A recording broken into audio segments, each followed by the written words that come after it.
पवन तनय तुम एक आधारा,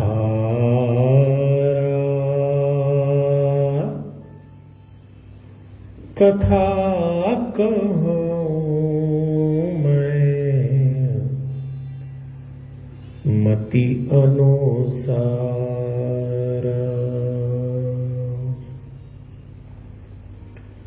वक्रतुंड महाकाय सूर्यकोटि समप्रभ, निर्विघ्नं कुरु मे देव, शुभकार्येषु शुभ सर्वदा। गुरुर्ब्रह्मा गुरुर्विष्णु गुरुर्देव महेश्वर, गुरुर्साक्षात् परब्रह्म, तस्मै श्री गुरुवे नमः।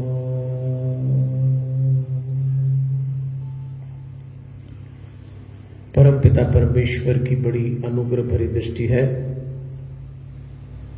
और भगवान की असीम अनुकंपा है कि आज हम सब लोग विश्व के पहले हनुमान चालीसा के ध्यान केंद्र शांतम से स्वास्थ्य रामायण के 6वें दिन के प्रसंगों को जीवन से जोड़ने के लिए एकत्रित हुए हैं। इस दिव्य प्रांगण में स्थापित बाबा हनुमंत लाल जी की इस अद्भुत, अनूठी और अभिमंत्रित प्रतिमा को सादर प्रणाम करते हुए देवलोकवासी स्वामी नारायण देव तीर्थ जी, स्वामी सत्यमित्रानंद गिरी जी को वंदन करते हुए जूना पीठाधीश्वर आचार्य महामंडलेश्वर स्वामी अवधेशानंद गिरी जी को नमन करते हुए भक्ति भारती मां प्रेमा पांडुरंग जी का पावन स्मरण करते हुए श्री रविशंकर महाराज रावतपुरा सरकार को नमन, परमधाम पधारे हुए पूज्य पिताजी वल्लभदास जी को वंदन और आप सबके भीतर बैठे हुए दिव्यात्मा को सादर प्रणाम करते हुए देवियों और सज्जनों, सबसे पहले हम क्षमा चाहेंगे कि कथा 8 से 9 होना है और आज कथा 8:30 बजे से हो रही है। आधे घंटे का विलंब इसलिए हुआ कि आज शांतम की द्वितीय वर्षगांठ है। 19 अप्रैल 2019 को शांतम का लोकार्पण पूजनीय स्वामी अवधेशानंद गिरी जी के हाथों हुआ था। पिछले वर्ष कोरोना के कारण लॉकडाउन था, कोई उत्सव नहीं कर पाए और ठीक वही बात इस वर्ष भी हो गई। लेकिन हमारे शांतम के जो साथी लोग यहाँ निवास करते हैं, सबने मिलके आज सुंदरकांड का पाठ किया था और उसके कारण इस कथा को आधे घंटे आगे बढ़ाना पड़ा। तो मैं आपसे क्षमा चाहता हूं, लेकिन अब हम 1 घंटा लंका कांड में चलेंगे। द्वितीय वर्षगांठ भी शांतम की ऐसे मनाना पड़ रही है, जो हुई है सोई जो राम रची राखा। लेकिन आज द्वितीय वर्षगांठ पे याद आता है कि ये जो प्रतिमा हनुमान जी की आप देख रहे हैं, जिसमें मनुष्य के शरीर के साथ चक्र हैं, जिनके चरणों में मैं बैठा हुआ हूं, इस प्रतिमा का निर्माण शांतम में इसी प्लेटफॉर्म पे किया गया था और इसके निर्माण के समय इनको रामचरितमानस, सुंदरकांड, हनुमान चालीसा ये सब सुनाया जाता था। फिर इस प्रतिमा को ले गए थे गुमान देव हनुमान जी के मंदिर में, जो उज्जैन में स्थित है, और उसके प्रमुख पुजारी हनुमान जी के भक्त, परम विद्वान, ख्यात ज्योतिषी और बहुत सरल इंसान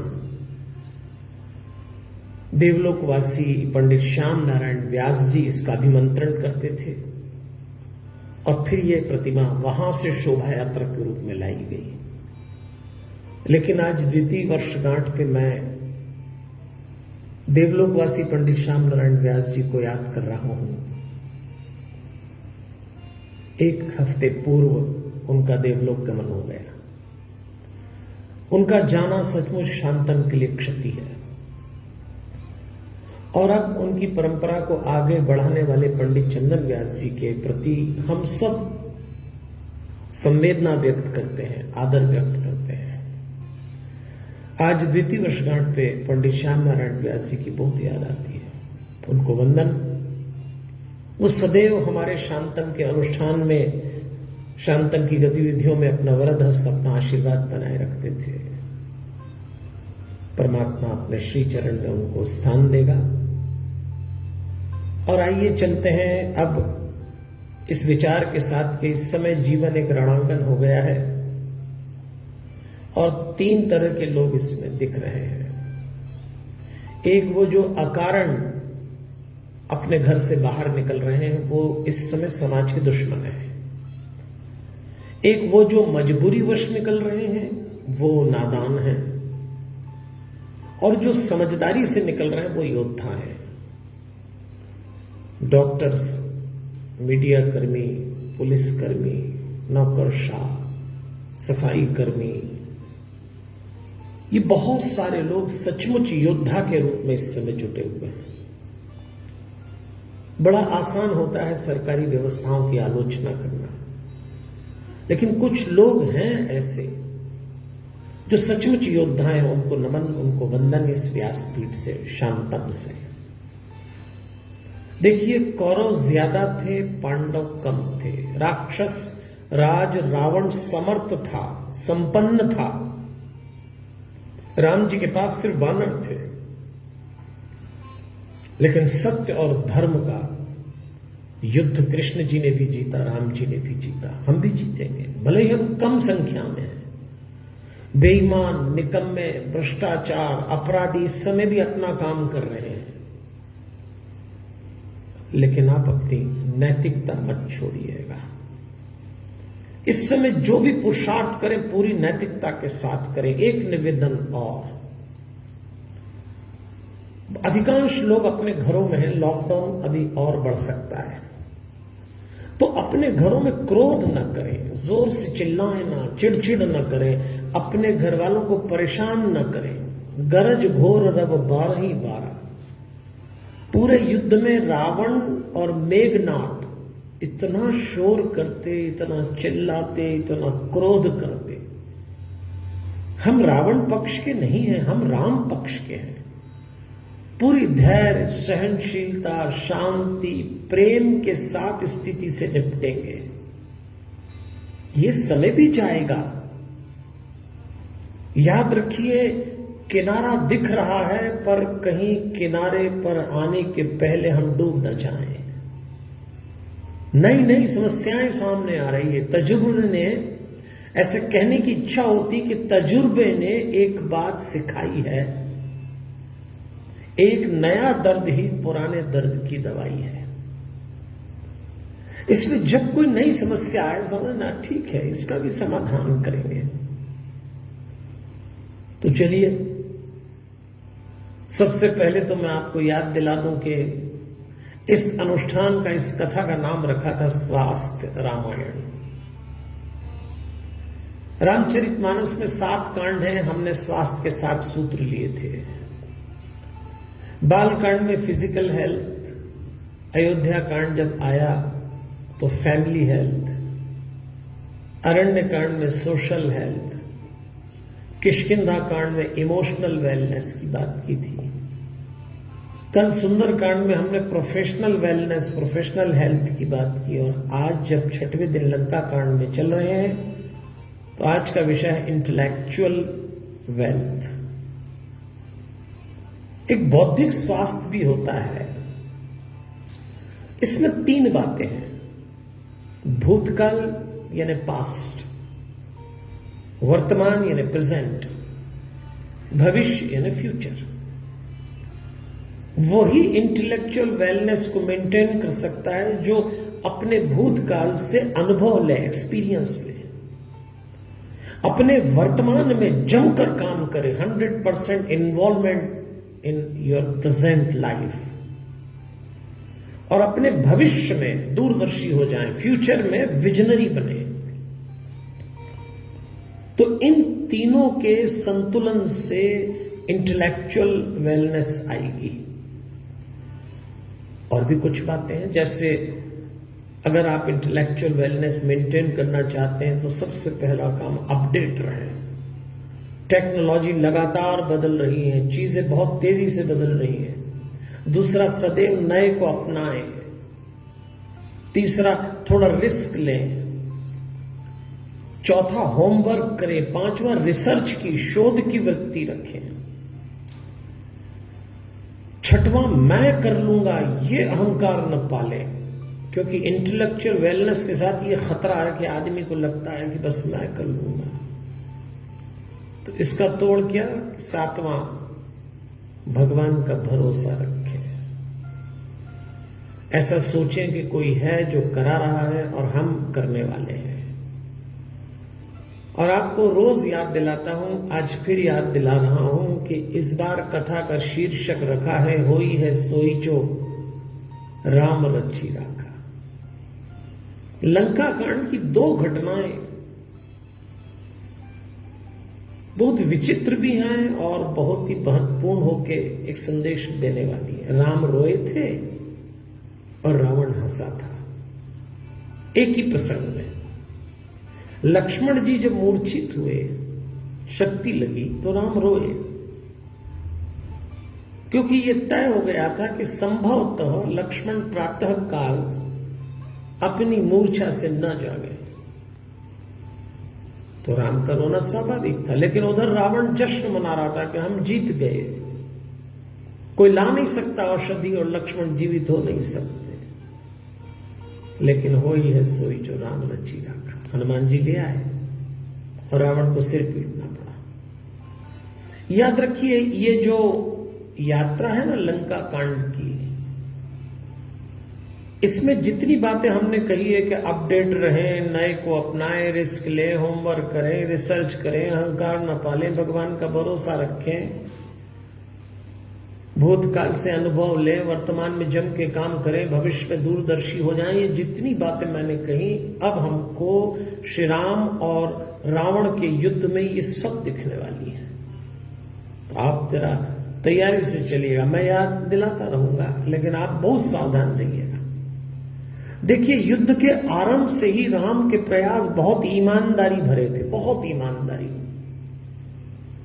और युद्ध के आरंभ से ही रावण बेईमानी कर रहा था। जैसे सेतु बना अस कौतुक बिलो की 2 भाई बिहसी चले कृपाल रघुराई। उस सेतु को देख के बहुत प्रसन्न हुए दोनों भाई, कौतुक था वो। राम जी महेंद्र पर्वत पर चढ़ के देखते हैं। महेंद्र पर्वत पे हनुमान जी भी चढ़े थे छलांग लगाने के लिए। समुद्र को लांघना था तो हनुमान जी चढ़े, समुद्र को बांधना था तो राम जी चढ़े। मैं अभी कुछ प्रसंगों को विस्तार से नहीं लूंगा, कथा आपको याद है। हम उन प्रसंगों को जो इस समय स्वास्थ्य रामायण के लिए हमें संदेश दे रहे हैं, केवल उन प्रसंगों को लेंगे। और जब नल नील राम जी के आदेश पर समुद्र की सलाह से पत्थर फेंक रहे, सेतु बन रहा, उसी समय गिलहरी भी अपना प्रयास कर रही। एक गिलहरी को तो हनुमान जी ने डांटा कि तुम ये क्या करती हो, हमारे पैरों के नीचे आ जाओगी, मर जाओगी, और कर क्या रही हो, क्यों बीच में घुसती हो? तो गिलहरी ने कहा, हम भी रेत के 2 दाने मुंह में रख के समुद्र में डाल रहे हैं, हमने सुना है कि सेतु बन रहा है, मानवता की रक्षा के लिए बहुत बड़ा अनुष्ठान हो रहा है। हनुमान जी हंसे और उसको उठाया और सोचा फेंक दूंगा, और हनुमान जी ने उसको उसकी रक्षा के लिए फेंका, पर कमाल तो ये हुआ कि वो सीधे जाके राम जी के हाथ में गिरी। और राम जी ने हनुमान जी से कहा, हनुमान ये क्या किया, मेरी सहमति है इसमें, और उसको स्थान दो करने के लिए। रावण के विरुद्ध जो अभियान मैंने चलाया है उसमें मुझे छोटे से छोटे प्राणी का भी योगदान चाहिए। ये केवल राम और रावण की लड़ाई नहीं है, ये सिद्धांत की लड़ाई है, ये जीवन की लड़ाई है। और राम जी ने उस गिलहरी के पीठ पे जब हाथ फेरा तो आज तक ये किंवदंती चलती है कि वो जो 3 रेखाएं हैं, एक राम जी की, एक लक्ष्मण जी की, एक सीता जी की। अब प्रसंग हुआ नहीं हुआ छोड़िए, मुद्दे की बात तो ये है कि राम जी ने कहा कि मुझे प्रत्येक व्यक्ति का योगदान चाहिए। छोटे से छोटे व्यक्ति को भी मान देना कोई राम जी से सीखे। अच्छा, रावण तो जुगाड़ में था तो उसने अपने 2 गुप्तचर तैयार किए, शुक और सारण नाम के, और उनको कहा कि जाकर देखो राम जी की सेना की व्यवस्था क्या है। विभीषण उनको पहचान गए तो वो पकड़ा गए। अब आप बताइए, वानर कोई छोड़ते हैं गुप्तचर को? और वो भी रावण के गुप्तचर। पर राम जी ने कहा छोड़ दो इनको। और राम जी ने तो यहां तक कहा कि तुम क्यों आए? बोले हम देखने आपकी क्या व्यवस्था है। तो राम जी ने कहा इनको दिखाओ भाई ठीक से, सम्मान से, उसके बाद विदा करो। ये राम है, 100% ट्रांसपेरेंसी से युद्ध लड़ रहे हैं। ईमानदारी,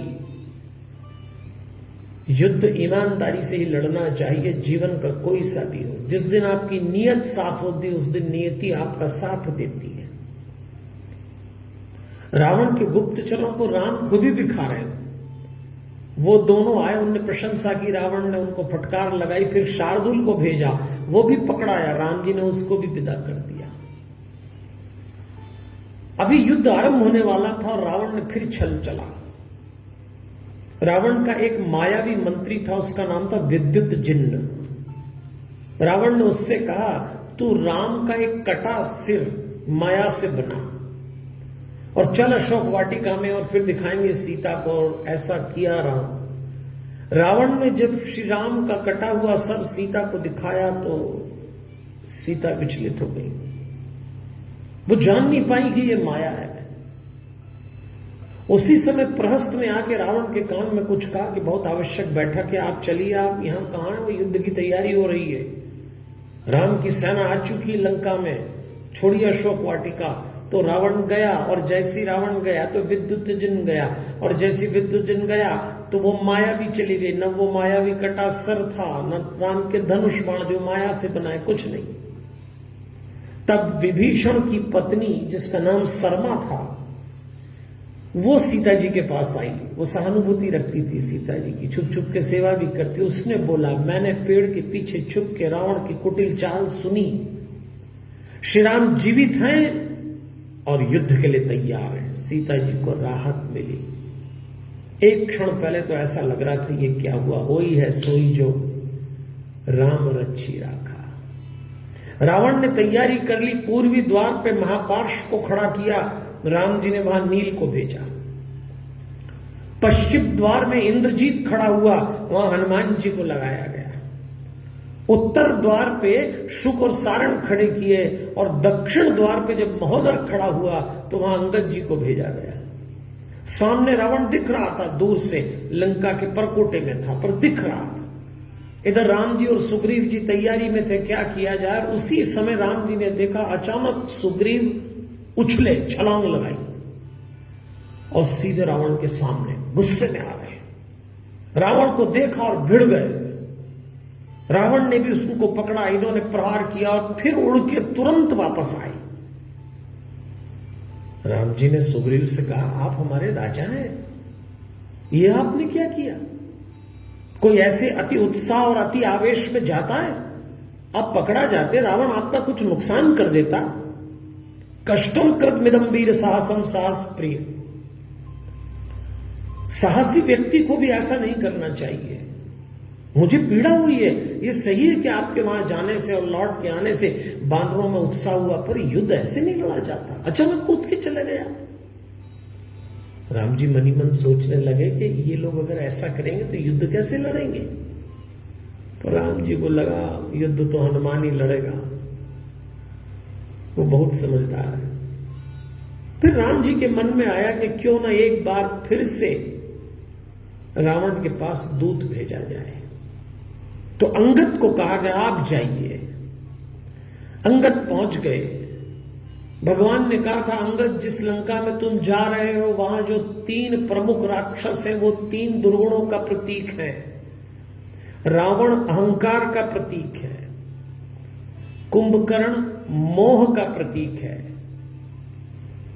और मेघनाथ काम का प्रतीक है। ये युद्ध केवल श्री राम और रावण का नहीं है, ये युद्ध सद्गुणों और दुर्गुणों का युद्ध है। इधर सद्गुण है त्याग, तप, ईमानदारी, परिश्रम, मानवता, प्रेम। उधर ये 3 प्रमुख दुर्गुण है और ये युद्ध प्रतिदिन हमारे भीतर चल रहा है। अहंकार, मोह, काम, ये सब चलता है हमारे भीतर, हावी हो जाते हैं, हम गलत काम करते हैं। अंगद पहुंच गए। वाल्मीकि रामायण में तो अंगद और रावण का प्रसंग 18 श्लोक में निपट गया।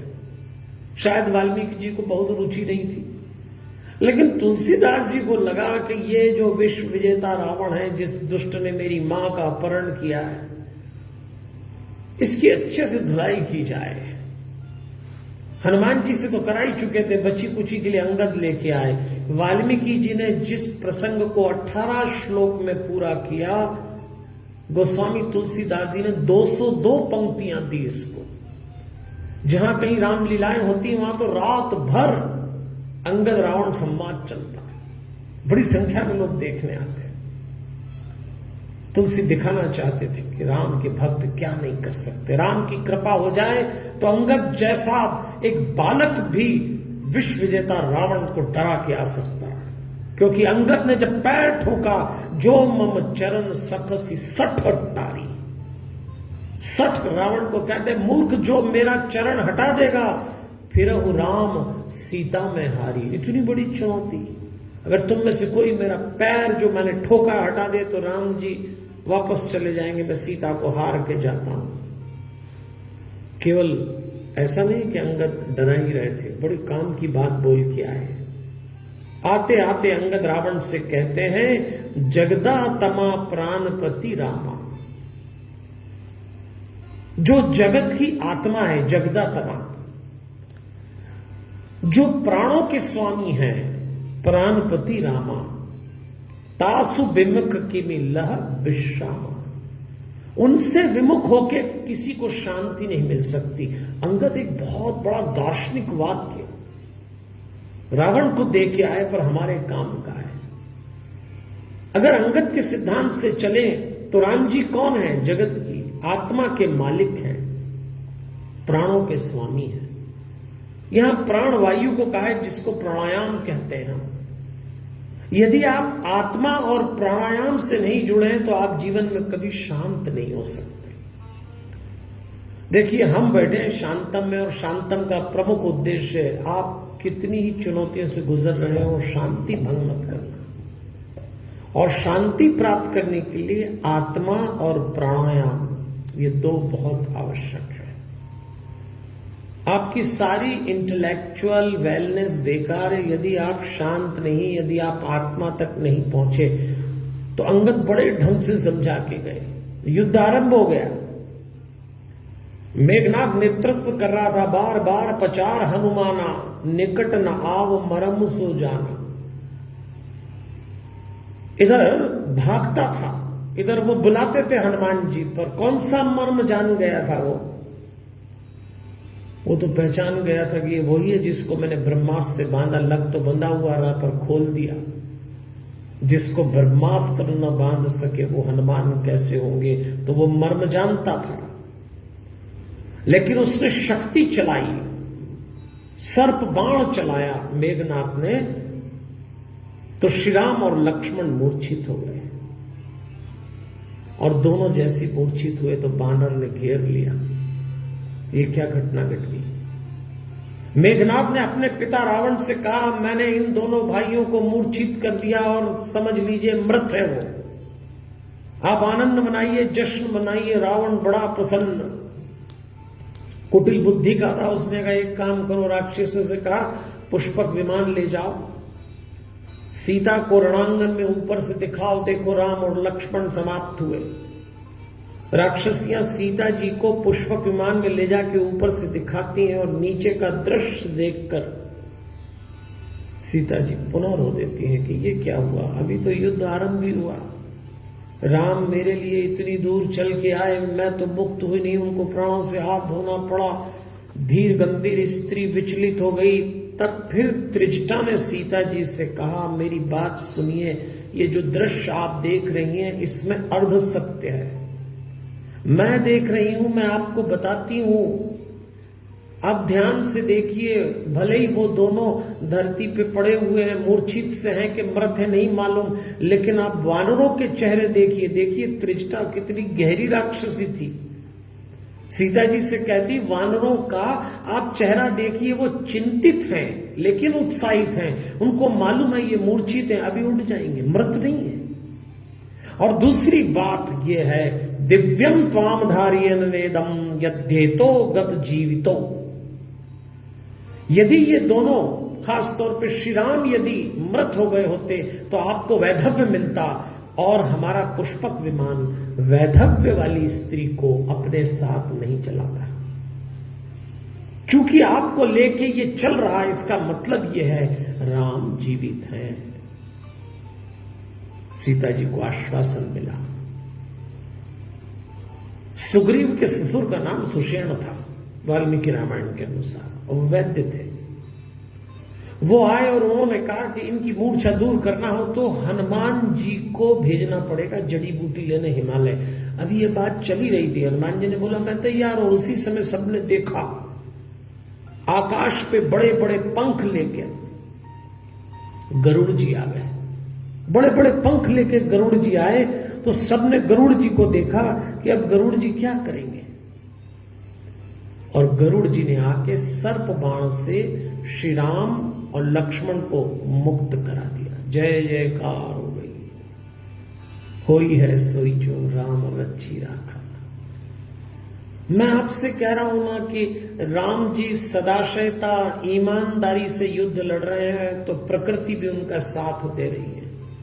रावण पग पग बेईमानी कर रहा है, इसलिए अपनी नैतिकता कभी मत छोड़िए। आपकी नैतिकता गई कि प्रकृति ने आपका साथ देना छोड़ा। एक बार एक सिनेमा की अभिनेत्री मर गई, कुछ अच्छे काम भी करती थी तो स्वर्ग गई। तो देवदूत ने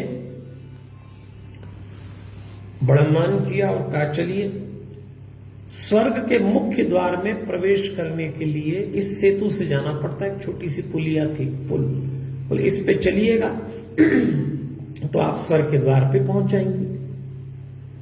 तो देवदूत ने कहा लेकिन देवी जी आपने अच्छे काम किए तो आप स्वर्ग में तो आ गए, लेकिन एक नियम है, इस पुल पे चलने का एक कायदा है, जरा सा भी गंदा विचार आया तो पुल से नीचे गिर जाते हैं लोग। अभिनेत्री ने कहा ठीक है, आई तो ऐसी दुनिया से हूं जहां गंदगी है, पर फिर भी आई हूं स्वर्ग तो ध्यान रखूंगी। और अभिनेत्री आगे आगे, देवदूत पीछे पीछे, और बीच पुलिया में गए और धड़ाम से देवदूत नीचे गिर गया। स्वर्ग के द्वार पे भी अभिनेत्री को देख के देवदूत अपना ईमान नहीं बचा पाया। बड़ा कठिन होता है अपनी नैतिकता, अपना चरित्र बचाना। लेकिन राम की तो पूंजी यही थी और रावण का तो काम ही यह था।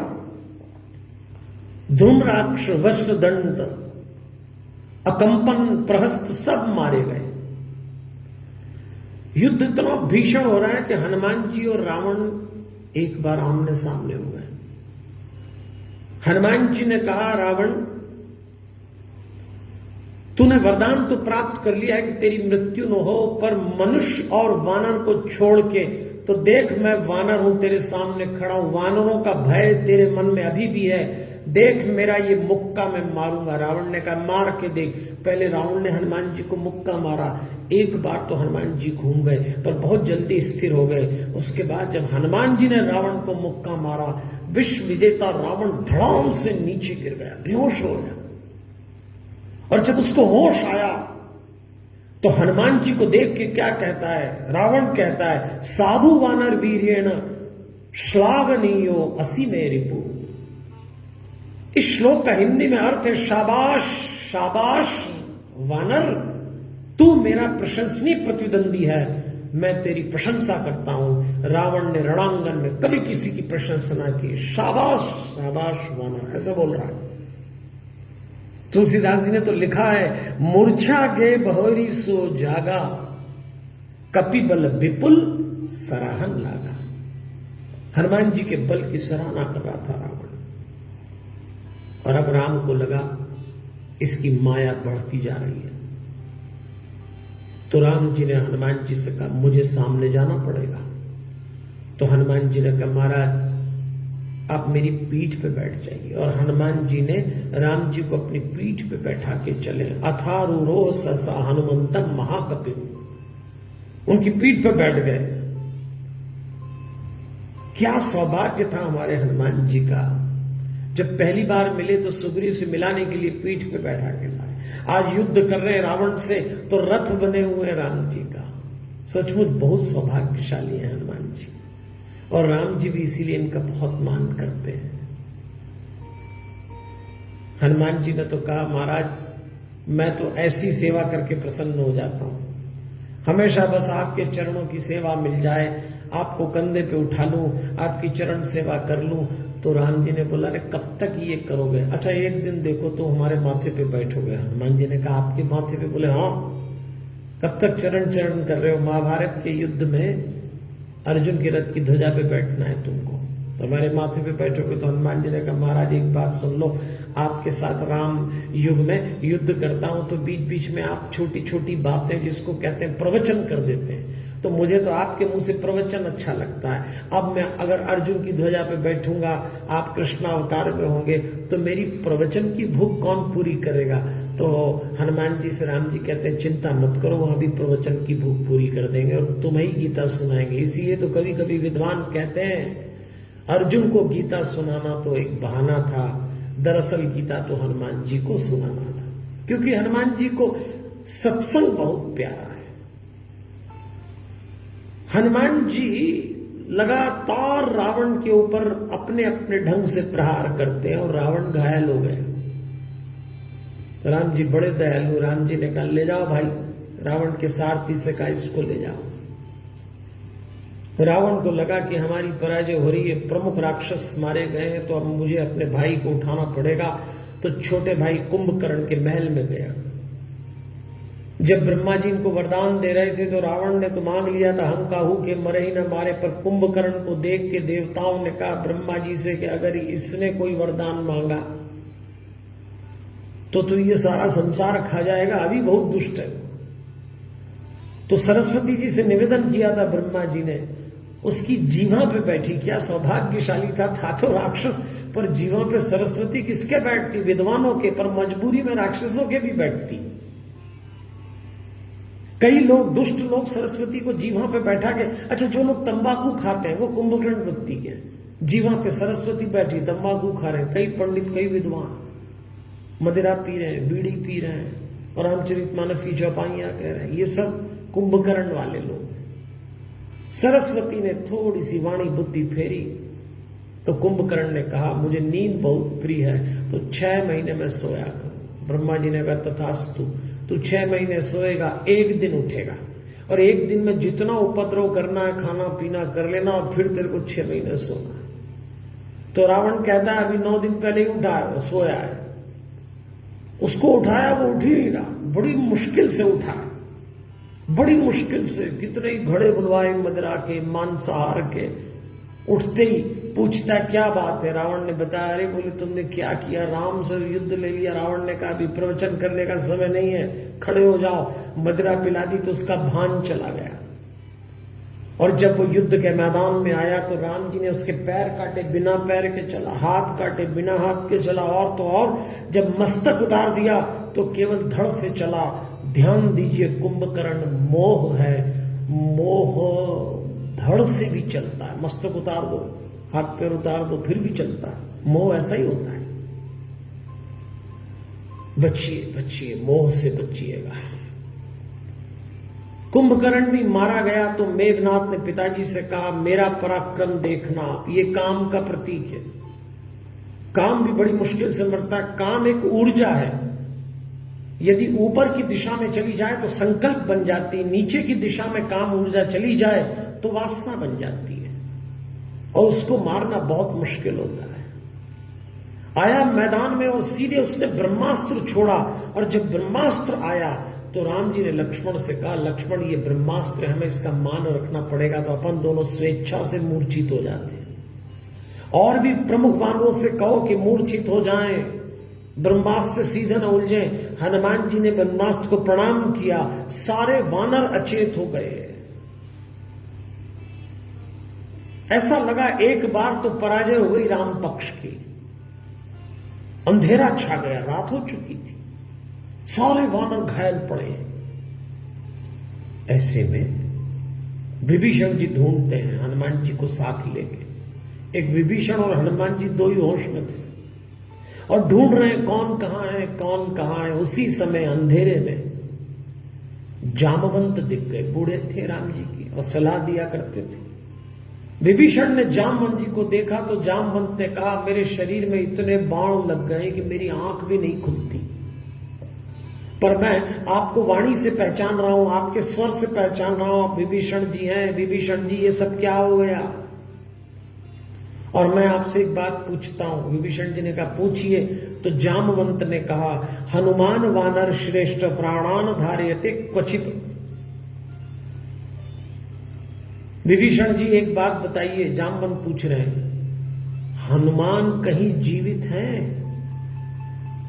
विभीषण जी ने सुना तो बोले, जामवंत जी हमारे पक्ष के सब मूर्छित हैं। सुग्रीव, अंगद, नील, शलभ, गंधमादन, सुषेण, वेददर्शी, मयन, द्विविद, नल, ज्योतिर्मुख, सब बड़े बड़े वानर राम के पक्ष के मूर्छित पड़े हैं। और आप इन सबको छोड़ के एक ही नाम को पूछ रहे हैं और पूछ रहे हैं हनुमान जीवित हैं। तो आप केवल हनुमान जी को क्यों पूछ रहे हैं, इन लोगों को क्यों नहीं पूछते? ऐसा जामवंत से विभीषण पूछते हैं।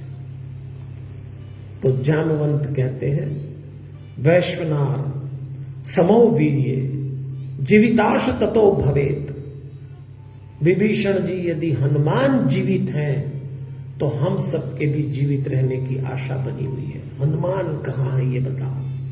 हनुमान जी पास में ही खड़े थे, संकोच में आ गए।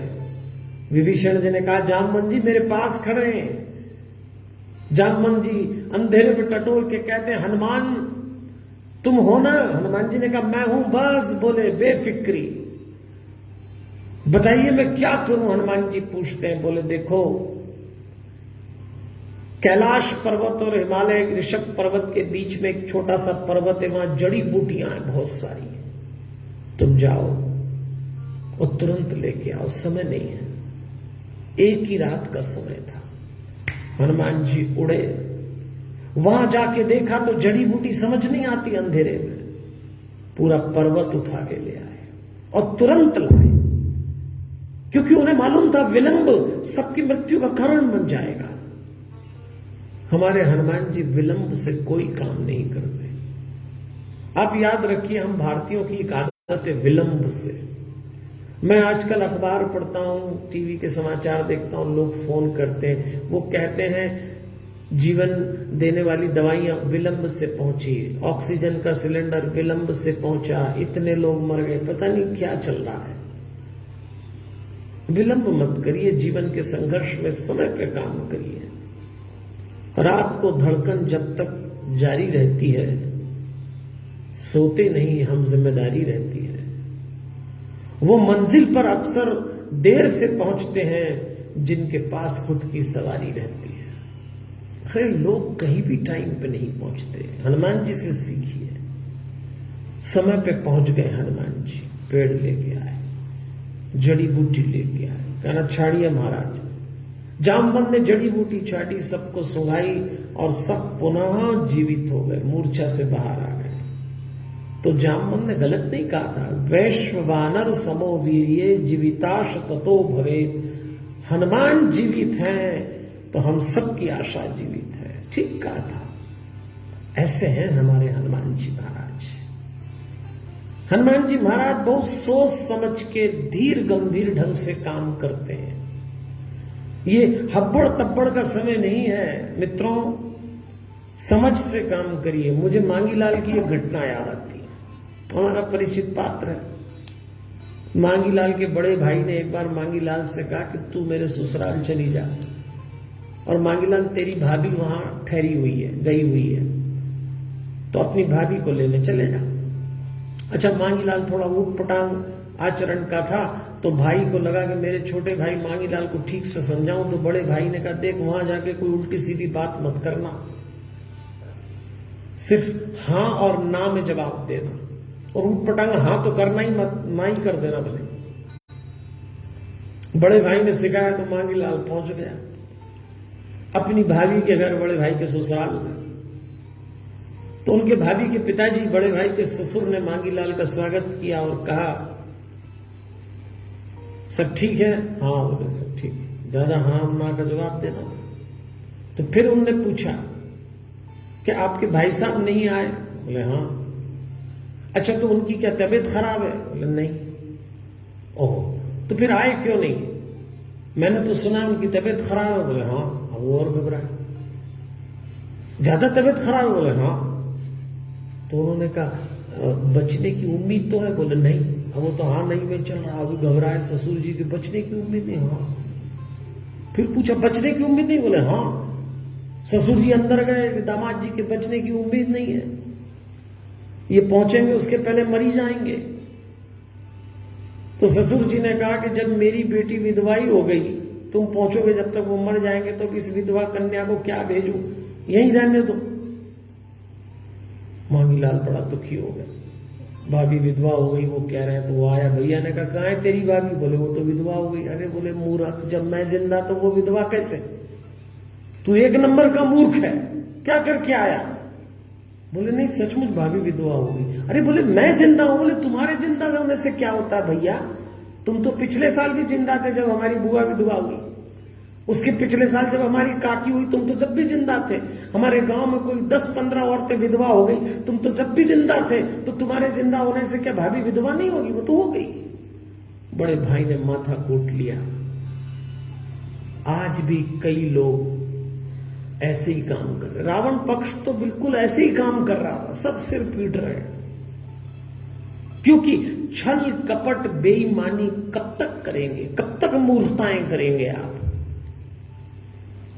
फिर आया मेघनाथ युद्ध करने, और इस बार मेघनाथ, वो तो रावण का बेटा था, अपने साथ मायावी सीता लाया, सीता की मायावी आकृति बना ली। सीता जी तो अशोक वाटिका, उन्हें नहीं मालूम। मेघनाथ मायावी सीता को लाया, और ऊपर माया में दिखाता है सीता को, और सीता जी को उसने तलवार से काट दिया। बानर देख के डर गए, कुछ तो रोने लग गए। हनुमान जी भी चिंतित हो गए, इसने सीता जी का वध कर दिया। सब उदास हुए, राम जी के पास सूचना लेकर गए।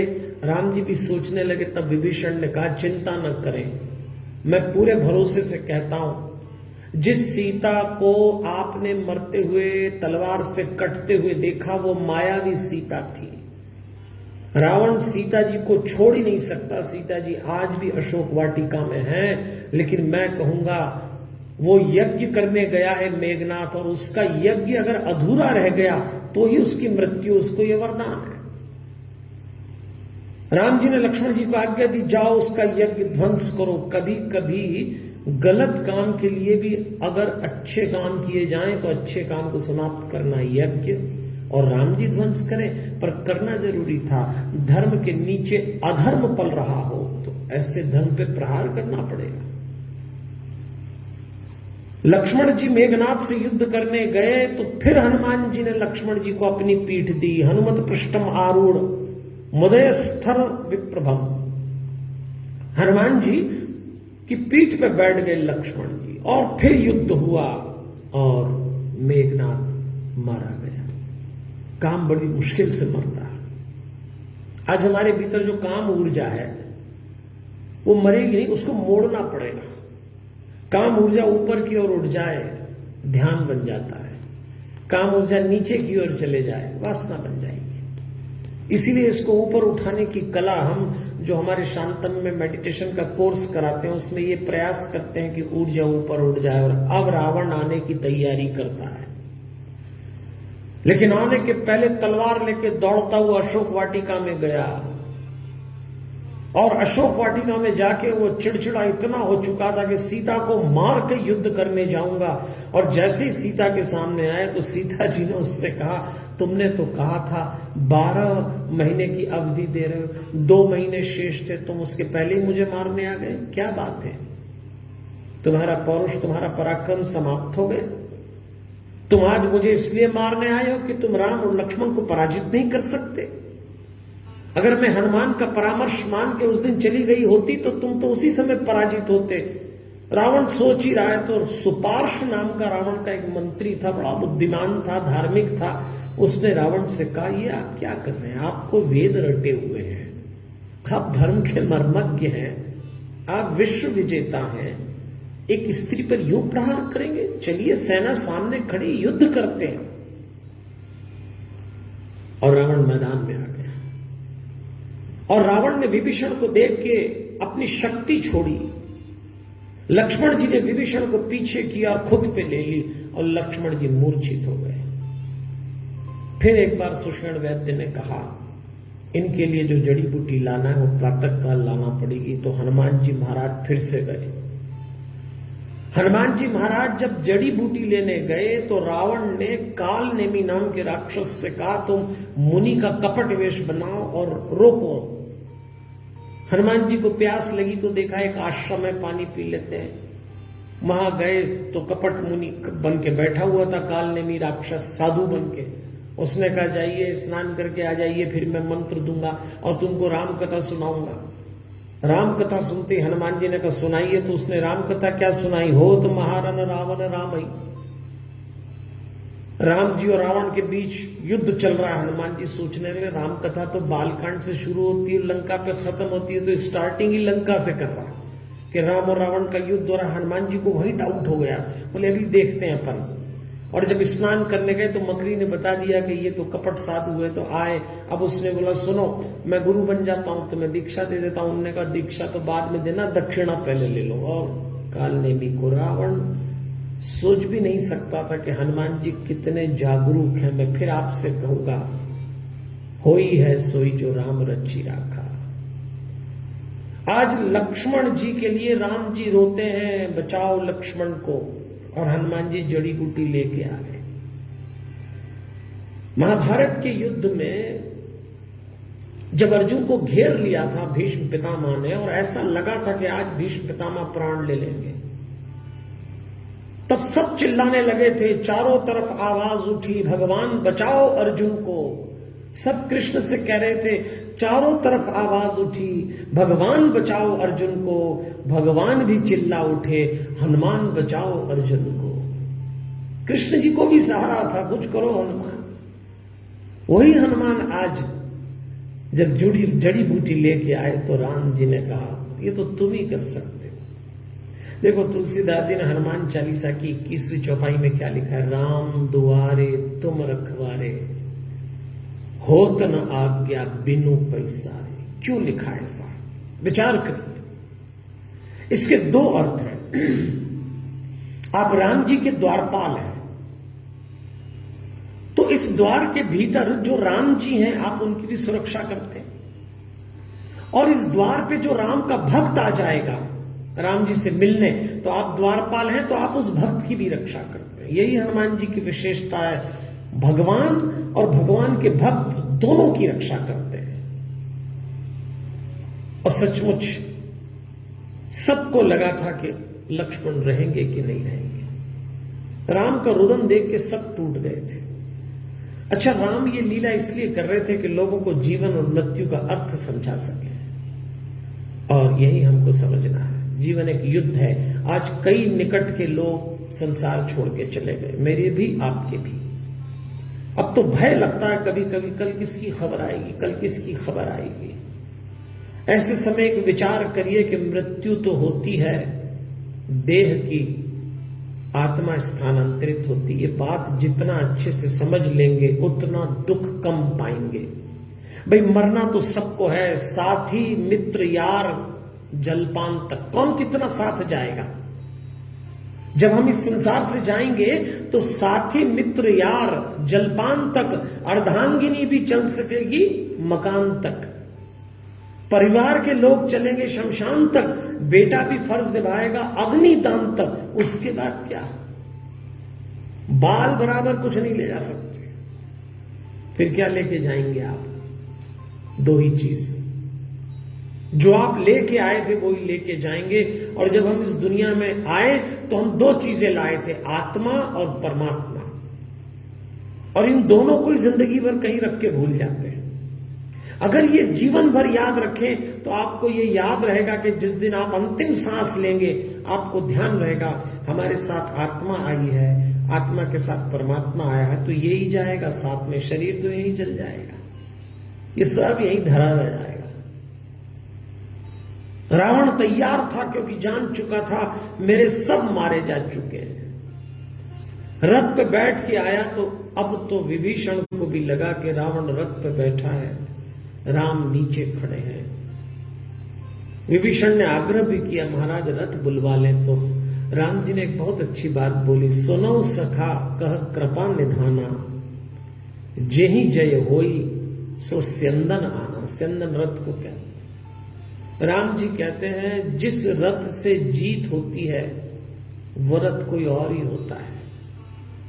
और धर्म रथ की व्याख्या आई है यहां, बड़ी सुंदर व्याख्या की, चलते रणांगन में भी भगवान सुना देते हैं ज्ञान की बात। तब इंद्र ने अपने सारथी मातली को आदेश दिया कि रथ लेके जाओ। मातली आया, इधर राम जी मातली के रथ पे बैठे, सारथी मातली, उधर रावण। भगवान ने ऐसी तीर चलाए, ऐसे तीर चलाए कि रावण का सारथी मूर्छित हुआ, रावण मूर्छित हुआ। सारथी को होश आया तो लेके भागा अपने राजा को। रावण क्रोधित हुआ, तू मुझे लेके क्यों आया? सारथी ने कहा महाराज आप मूर्छित हो गए थे, मुझ में जितनी बुद्धि उतना मैंने कर दिया।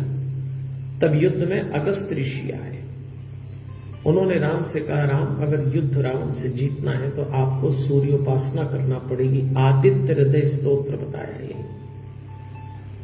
तब भगवान ने सूर्य देवता से उपासना की तो सूर्य ने कहा अब विलंब मत करिए, चलिए आगे।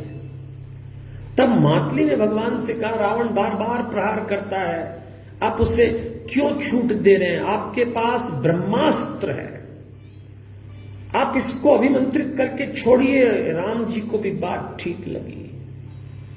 सर्प के समान वो बाण था,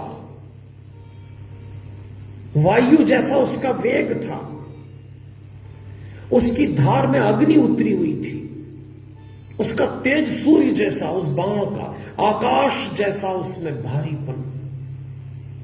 ऐसा लगता जैसे मंदराचल पर्वत आ गया। राम जी ने अभिमंत्रित किया उसको और जैसी छोड़ा, सायक एक नाभिसर सोशा, अपर लगे भुज सिर करी रोशा।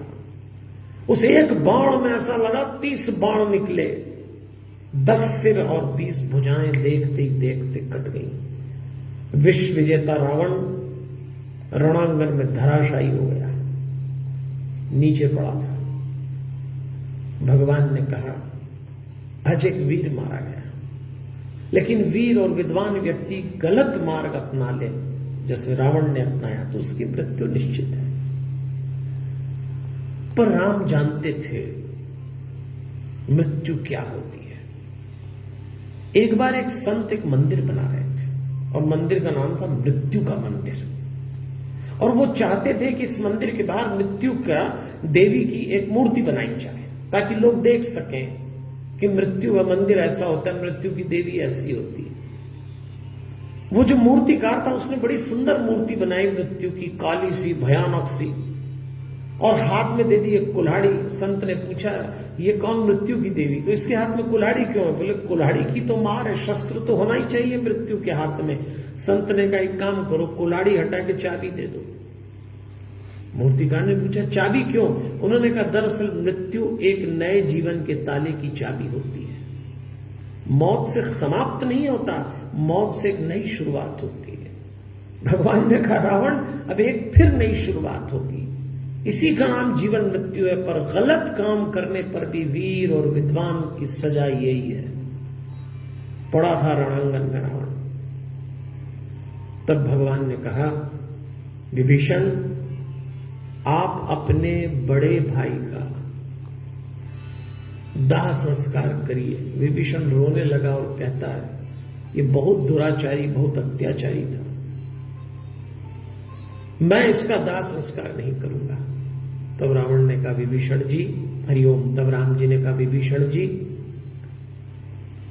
तुम्हारा भाई अब मृत है, किसी की मृत्यु हो जाए तो उसके पश्चात उससे वैर नहीं पालना चाहिए। कितनी बढ़िया बात राम समझा है। जाने वाला चला गया, क्षमा करिए और उत्तर कर्म करिए। राम जी के कहने पे विभीषण ने दाह संस्कार किया।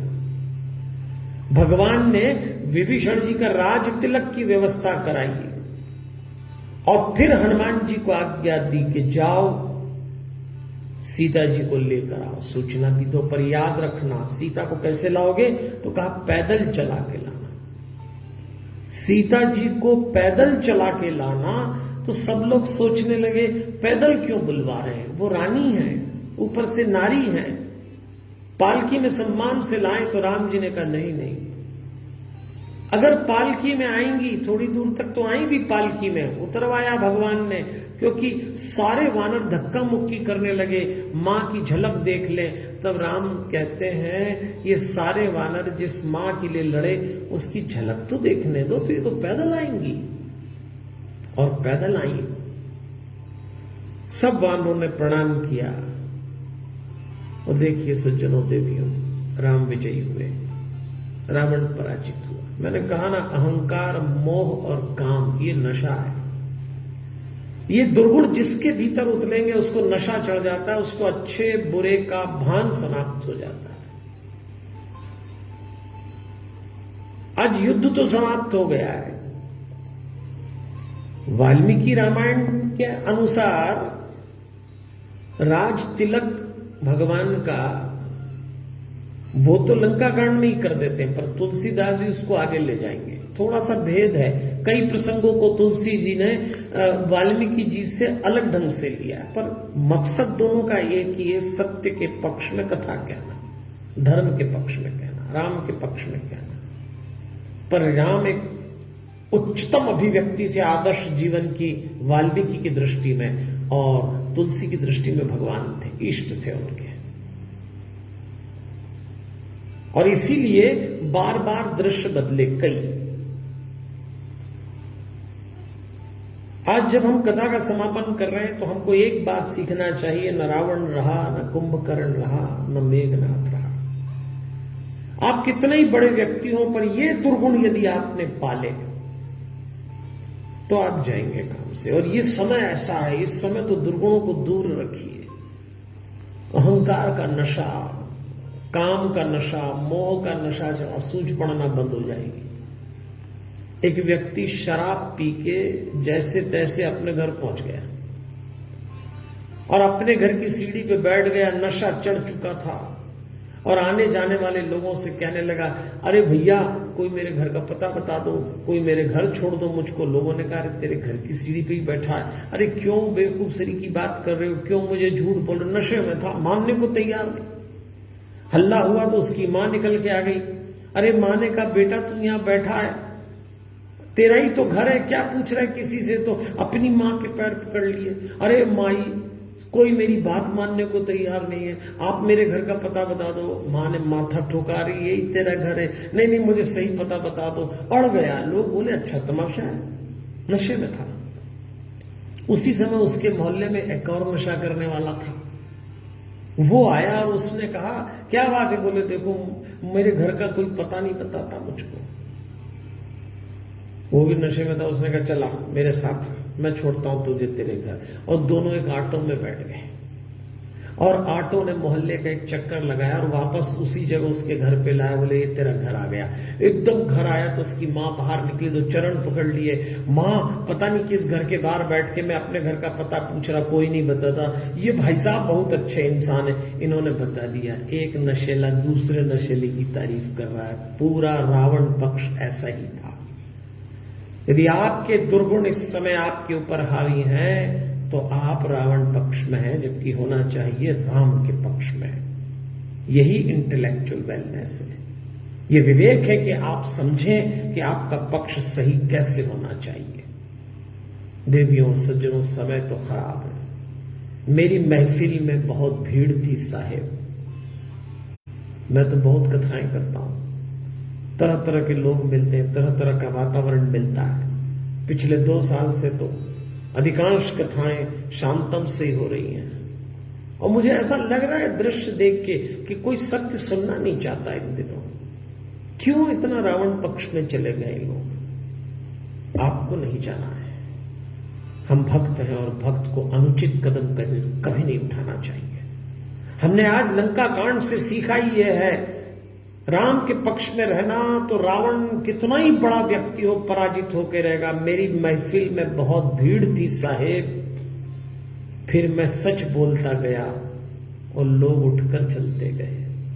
सच कोई सुनना नहीं चाहता। लेकिन मैं आपकी बड़ी प्रशंसा करूंगा, वंदन करूंगा कि आप 6 दिन से मेरी कथा सुन रहे हैं। इस संघर्ष के समय भी आप मेरी वाणी को इतना मान दे रहे हैं। भगवान के साथ रहिए, भगवान के कहे में चलिए। कल हमें उत्तरकांड में चलना है, स्पिरिचुअल वेलनेस। देखेंगे आगे की कथाएं। शांतम में अनुष्ठान चल रहा है। आज यहां शांतम की 2वीं वर्षगांठ है। बहुत बधाइयां दी आप लोगों ने। आपको प्रणाम, आपको वंदन, आभार। परसों यहां बहुत बड़ा हवन हो रहा है सबके लिए। सर्वजन हिताय सर्वजन सुखाय। आप भी उसमें भाग ले सकते हैं वहीं से।